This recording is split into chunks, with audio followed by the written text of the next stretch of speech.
С виду обычная детская площадка и маленькое футбольное поле. Таких на территории школ республики много, но именно здесь произошла трагедия, которая привела к гибели ребенка. Напомним, мальчик скончался от падения на него металлических ворот на футбольном поле. Глава региона осмотрел спортивную площадку. По словам главы администрации Барсуков Сулеймана Истоева, футбольные ворота, казалось, были прикреплены надежно.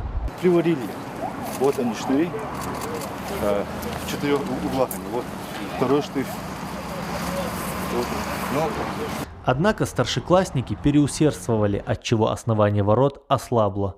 Каким-то образом сармелия, они ехали в положение, что... По мнению завхоза школы, такие ворота вообще не надо крепить, так как они для игры в мини-футбол, то есть должны быть переносными. Ворота упали, переносные ворота, мини-поле, ну и что?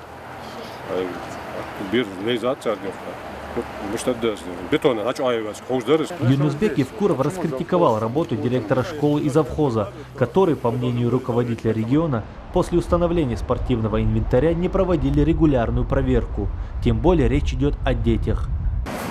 Все площадки, где играют дети, проверять там хотя бы раз в неделю. Запись, журнал. Сейчас спросил у него, журнал есть, осмотрят? Нет нигде этого журнала.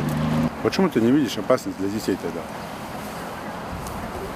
Хайкош, ворота, жлашкал, шмухати, бира, оттуда только шкаф, мышлат, когда выбер лордете, вы дети, биришь. Почему не смотрели? Также он отметил, что недостаточно просто построить спортивные площадки. Нужно всегда учитывать технику безопасности. Я помню, что здесь было там несколько лет назад.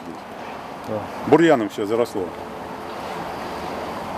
Ну надо же следить за всем этим делом.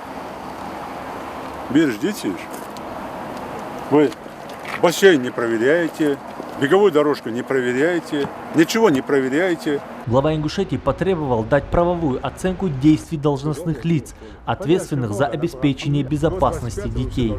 Далее Юнусбек Евкуров осмотрел территорию, где в скором времени планируется строительство новой школы на 704 ученических места и детского сада на 120 детей.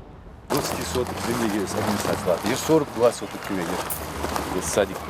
Старое здание, построенное еще в 1964 году, признано аварийным. Выразить свою благодарность за такой подарок селу пришли представители общественного совета.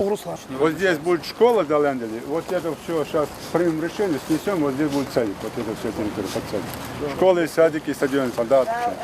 Глава региона дал поручение завершить строительство социально значимых объектов ко Дню Республики 4 июня 2016 года.